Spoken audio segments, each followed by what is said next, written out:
Chapter X. The Coachman's Son.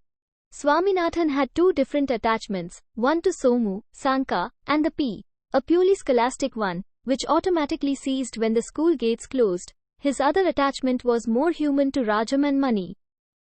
Now that they had no school, they were free from the shackles of time, and were almost always together, and arranged for themselves a hectic vacation. Swaminathan's one consuming passion in life now was to get a hoop. He dreamt of it day and night. He feasted on visions of an X-cycle wheel without spokes or tire. You had only to press a stick into the groove and the thing would fly. Oh, what joy to see it climb small obstacles, and how gently it took curves. When running, it made a steady hum, which was music to the ear. Swaminathan thought that anybody in Malgudi would understand that he was coming, even a mile away, by that hum. He sometimes kept awake till 10:30 in the night, thinking of this hoop. He begged everyone that he came across, from his father's friends to a municipal sweeper that he knew, to give him a cycle wheel. Now he could not set his eyes on a decent bicycle without his imagination running riot over its wheels. He dreamt one night that he crossed the Sarayu near Nalapa's grove, on his wheel.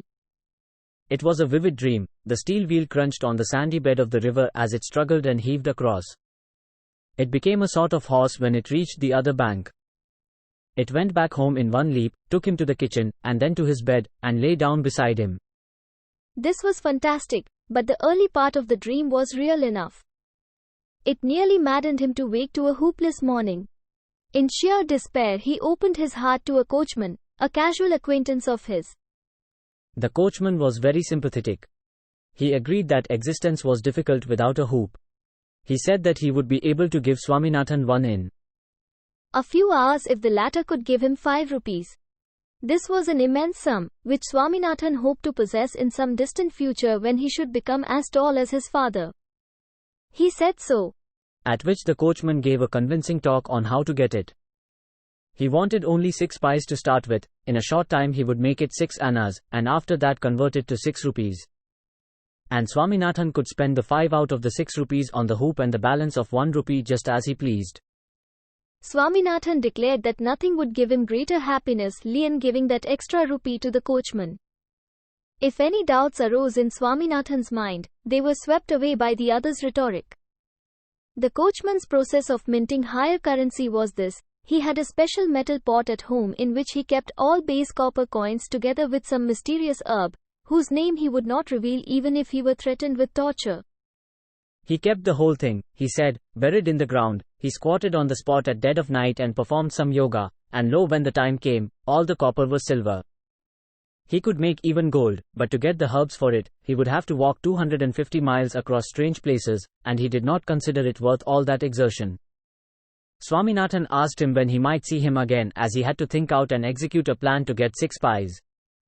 The coachman said that if the other did not get the money immediately, he would not be available for weeks to come, as his master was going away and he would have to go away too.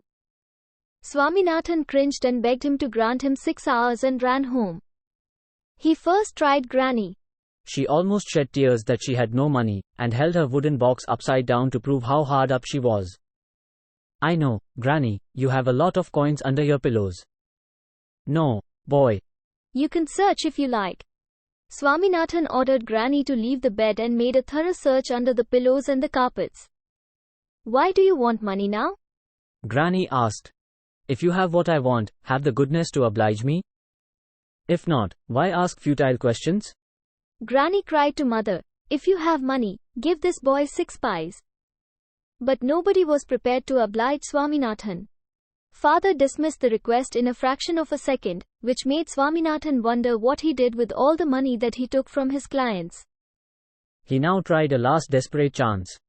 He fell on his hands and knees, and resting his cheek on the cold cement floor, peered into the dark space under his father's heavy wardrobe. He had a wild notion that he might find a few coins scattered there. He thrust his hand under the wardrobe and moved it in all directions. All that he was able to collect was a disused envelope musty with cobweb and dust, a cockroach, and pinches of fine dust.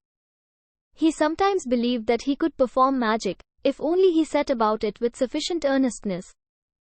He also remembered Ebenezer's saying in the class that God would readily help those that prayed to him. He secured a small cardboard box, placed in it a couple of pebbles, and covered them with fine sand and leaves.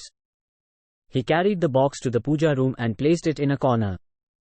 It was a small room in which a few framed pictures of gods hung in the wall, and a few bronze and brass idols kept staring at Swaminathan from a small carved wooden pedestal. A permanent smell of flowers, camphor, and incense hung in the air. Swaminathan stood before the gods and with great piety informed them of the box and its contents, how he expected them to convert the 2 pebbles into 2 3-pi coins, and why he needed money so urgently. He promised that if the gods helped him, he would give up biting his thumb. He closed his eyes and muttered, "Oh, Sri Rama, thou hast slain Ravana though he had 10 heads, can't you give me 6 pies? If I give you the 6 pies now, when will you give me the hoop? I wish you would tell me what that herb is. Money, shall I tell you the secret of getting a hoop?" "Oh, Rama, give me 6 pies and I will give up biting my thumb for a year." He wandered aimlessly in the backyard, persuading himself that in a few minutes he could return to the puja room and take his money, transmuted pebbles. He fixed a time limit of half an hour. 10 minutes later he entered the puja room, prostrated himself before the gods, rose, and snatching his box, ran to a secluded place in the backyard. With a fluttering heart he opened the box. He emptied it on the ground, ran his fingers through the mass of sand and leaves, and picked up the 2 pebbles. As he gazed at the cardboard box, the scattered leaves, sand, and the unconverted pebbles, he was filled with rage. The indifference of the gods infuriated him and brought tears to his eyes. He wanted to abuse the gods, but was afraid to. Instead, he vented all his rage on the cardboard box, and kicked it from place to place and stamped upon the leaves and sand. He paused and doubted if the gods would approve of even this. He was afraid that it might offend them. He might get on without money, but it was dangerous to incur the wrath of gods. They might make him fail in his examinations, or kill father, mother, granny, or the baby. He picked up the box again and put back into it the sand, the leaves, and the pebbles that were crushed, crumpled, and kicked a minute ago. He dug a small pit at the root of a banana tree and buried the box reverently. 10 minutes later he stood in Abu Lane, before Mani's house, and whistled twice or thrice. Mani did not appear. Swaminathan climbed the steps and knocked on the door. As the door chain clanked inside, he stood in suspense. He was afraid he might not be able to explain his presence if anyone other than Mani should open the door. The door opened, and his heart sank. A big man with bushy eyebrows stood before him. "Who are you?" he asked. "Who are you? Where is Mani?" Swaminathan asked. This was intended to convey that he had come to see Mani but was quite surprised to meet this other person, and would like to know who it was, whom he had the pleasure of seeing before him.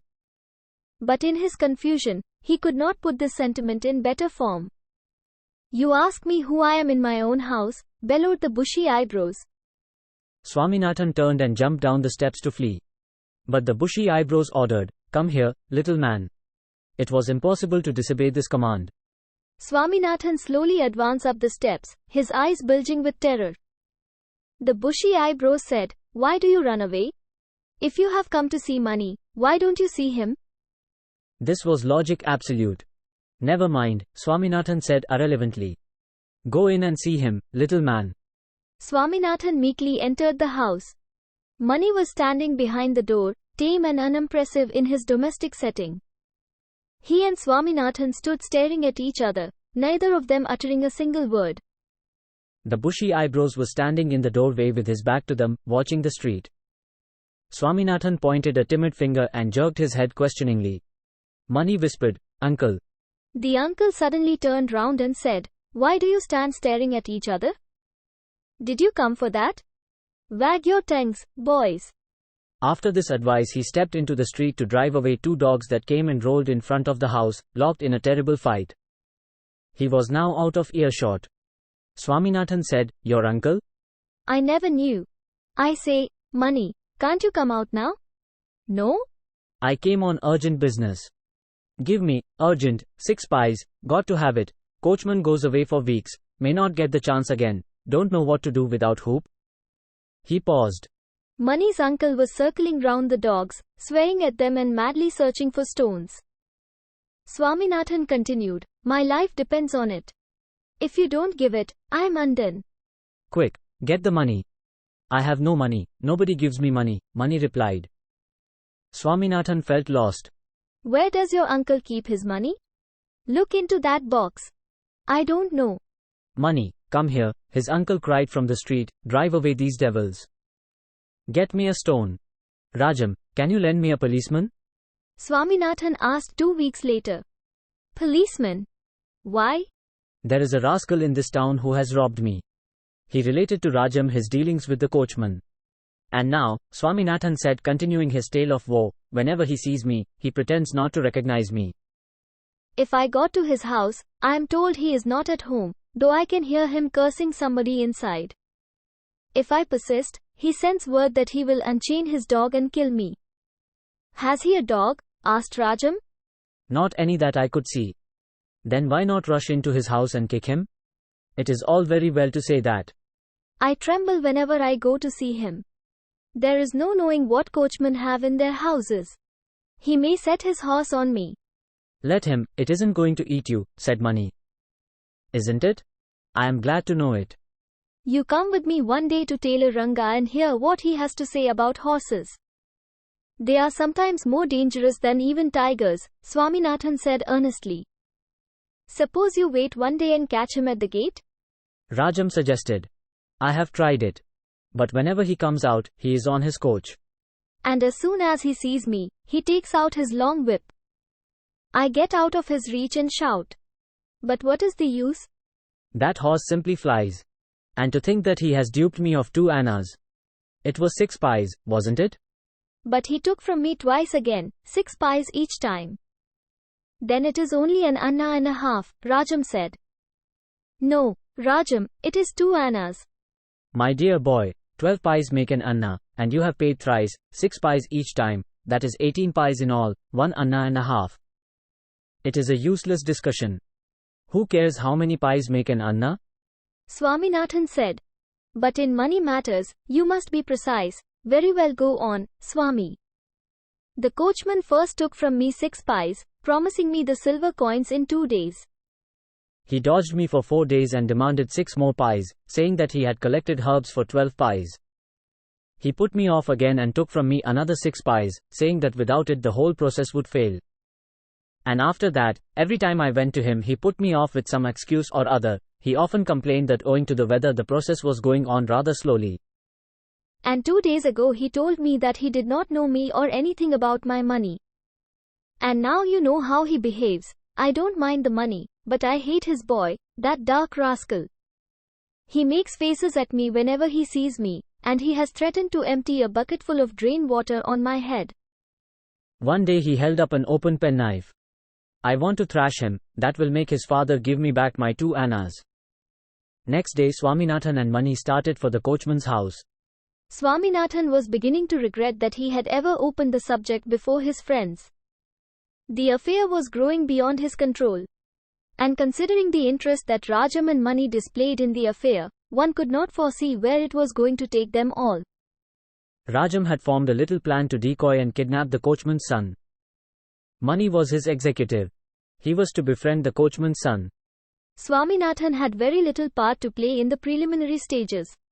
His duty would cease with pointing out the coachman's house to Mani.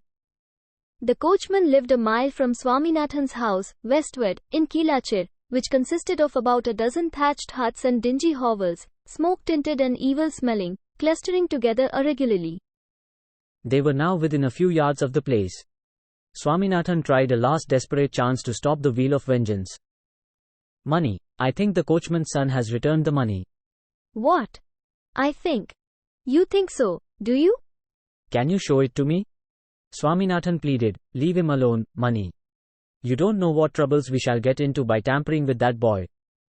"Shut up or I will wring your neck." "Oh, Mani, the police, or the boy himself. He is frightful, capable of anything." He had in his heart a great dread of the boy. And sometimes in the night would float before him a face dark, dirty and cruel, and make him shiver. It was the face of the coachman's son. "He lives in the 3rd house," Swaminathan pointed out. At the last moment, Mani changed his plan and insisted upon Swaminathan's following him to the coachman's house. Swaminathan sat down in the road as a protest. But Mani was stubborn. He dragged Swaminathan along till they came before the coachman's house, and then started shouting at him. Mani, Mani, what is the matter? You son of a donkey! Mani roared at Swaminathan and swung his hand to strike him. Swaminathan began to cry. Mani attempted to strangle him. A motley crowd gathered round them, urchins with prodigious bellies, women of dark aspect, and their men. Scurvy chickens cackled and ran hither and thither. The sun was unsparing. 2 or 3 mongrels lay in the shade of a tree and snored. A general malodor of hencoop and unwashed clothes pervaded the place. And now from the hovel that Swaminathan had pointed out as the coachman's, emerged a little man of 3 feet or so, ill-clad and unwashed. He pushed his way through the crowd and, securing a fine place, sucked his thumb and watched the fight in rapture. Mani addressed the crowd indignantly, pointing at Swaminathan. This urchin, I don't know who he is, all of a sudden demands 2 annas from me. I have never seen him before. He says I owe him that money. Mani continued in this strain for 15 minutes. At the end of it, the coachman's son took the thumb out of his mouth and remarked, he must be sent to the jail. At this, Mani bestowed an approving smile upon him and asked, will you help me to carry him to the police station? No, said the coachman's son, being afraid of police stations himself. Mani asked, how do you know that he must be taken to the police station? I know it. Does he ever trouble you similarly? Asked Mani. No, said the boy. Where is the 2 annas that your father took from me? Asked Swaminathan, turning to the boy his tear-drenched face. The crowd had meanwhile melted, after making half-hearted attempts to bring peace. Mani asked the boy suddenly, do you want this top? He held a shining red top. The boy put out his hand for the top. Mani said, I can't give you this. If you come with me, I will give you a bigger one. Let us become friends. The boy had no objection. Won't you let me see it? He asked. Mani gave it to him. The boy turned it in his hand twice or thrice and in the twinkling of an eye disappeared from the place. Mani took time to grasp the situation. When he did grasp it, he saw the boy entering a hovel far off. He started after him. When Mani reached the hovel, the door was closed. Mani knocked a dozen times, before a surly man appeared and said that the boy was not there.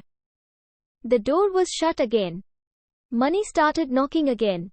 2 or 3 menacing neighbors came round and threatened to bury him alive if he dared to trouble them in their own locality. Swaminathan was desperately appealing to Mani to come away.